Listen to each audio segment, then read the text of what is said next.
Hey Sebastian, how you doing? I'm good. How are you? Very good, very good. The first thing I've got to say is congratulations on the most visceral, violent, and unrelenting film in the Evil Dead franchise to date. Thank you It's very much. something else. I was curious as to which film and at what age you were first introduced to Evil Dead. I think it was the 2013 movie, Fede's movie. Like that's the first one I've seen because I wasn't the guy who is digging into movies from the 80s. So that's the Right. first one, and I remember the shock, and I remember wanted to dig like where this is coming from and whose idea was it, and that's where I discovered Sam Raimi's work later. Terrific. And how were you approached to do Evil Dead Burn and by whom? It was when my first feature was in of an out, but I had some selections in different festivals all around the world, like Venice and Fantastic Fest in Austin, and the movie had two awards: best director and best film. So I guess that's how it started because my name was in green in the Excel file of the studios, and so they called my agent, and I received a lot of scripts and blah blah blah.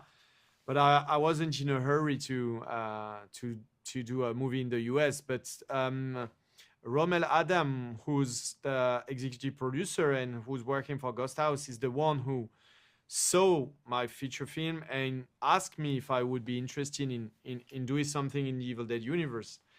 And I told him that if I can write and have this amazing playground and universe that is Evil Dead, I'm 100% in. Then I wrote those pages, 15 pages, and that's when I met Sam, and that's how I was basically introduced to the franchise. Yeah. Excellent.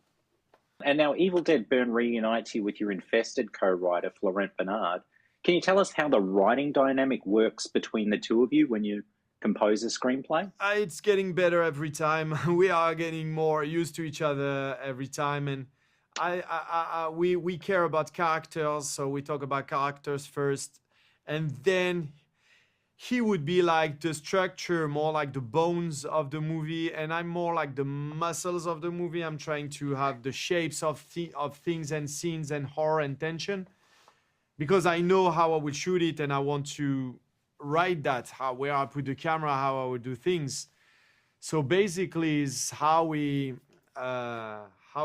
complete each other. It's very very interesting and very cool to work with him because he's good when I where I'm bad, and I think, but that's only my opinion. I'm good where he's bad. Absolutely. Well, that leads into my next question, funnily enough. Evil Dead Burns perhaps the most uniquely layered film in the franchise yet. From domestic abuse to systemic sort of family abuse, the monstrous humans are just as bad as the Deadites, in my opinion, in this film. And I was curious, how did you go about weaving these like weighty sort of themes into the traditional framework of an Evil Dead film?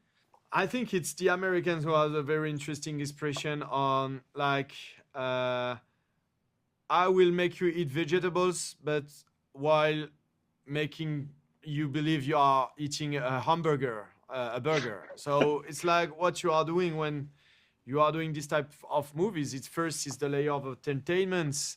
We want our movie to be popcorn and roller coasters. We want the audience to feel things, strong things, and physical things.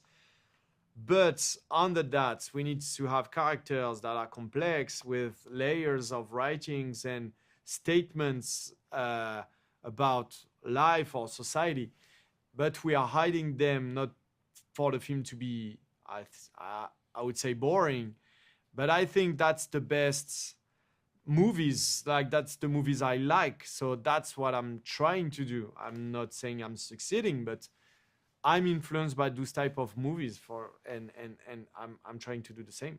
I think you very much have. Evil Dead Burns probably the first film in the franchise since Army of Darkness to truly expand upon the lore of the franchise's universe, particularly the introduction of the Circle of the Wise Men, that mythos. And I was wondering, was that something you had in mind from the outset to create a wider universe for Evil Dead, or was that something that came as you worked on drafts of the film?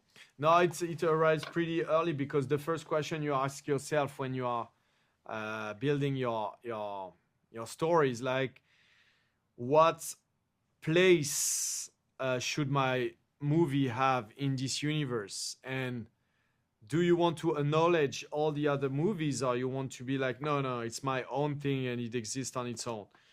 But we wanted to acknowledge all the movies, and we wanted to make them exist in our universe. Like, we wanted to connect them to each other, and they exist, and the story exists somewhere. And so that's a big challenge because it's a very, very, very complex and chaotic universe.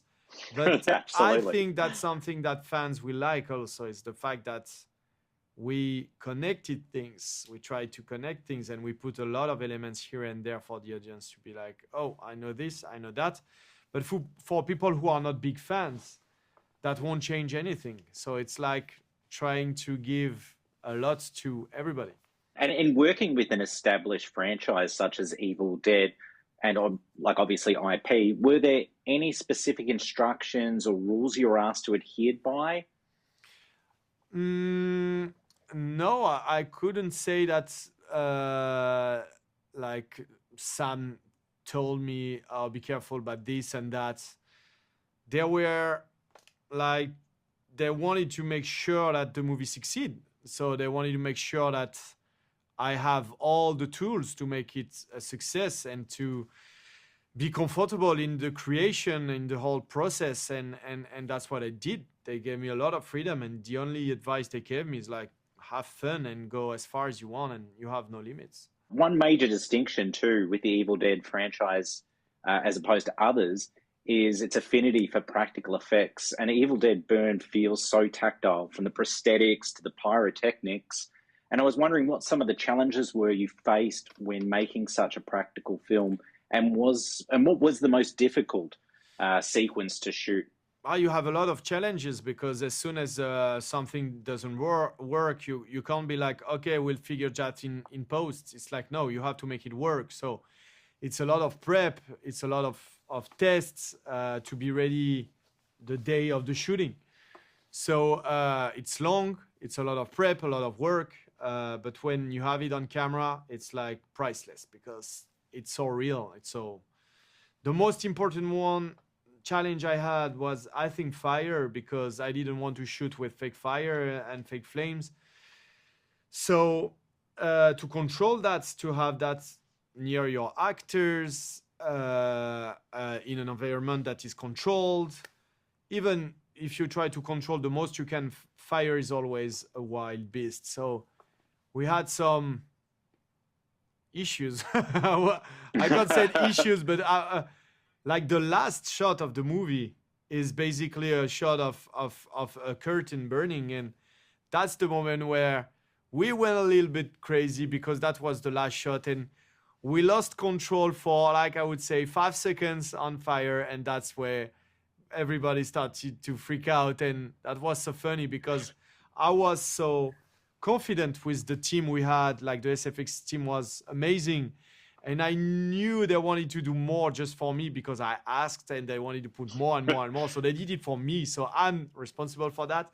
But they controlled everything. As soon as the fire started to be wild, they controlled it. But the last shot of Evil Dead Burn is basically fire becoming wild. And that was kind of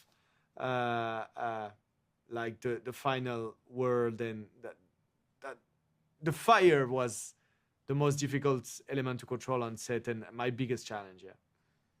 Absolutely. And it looks fantastic. Thank you, Sébastien, for your time today. I really appreciate it. All the best with the movie. I think it's going to be an absolute success, particularly with people that are new to the Evil Dead franchise and people that are well and truly familiar and love the franchise. I All hope the you're best. right. Thank you.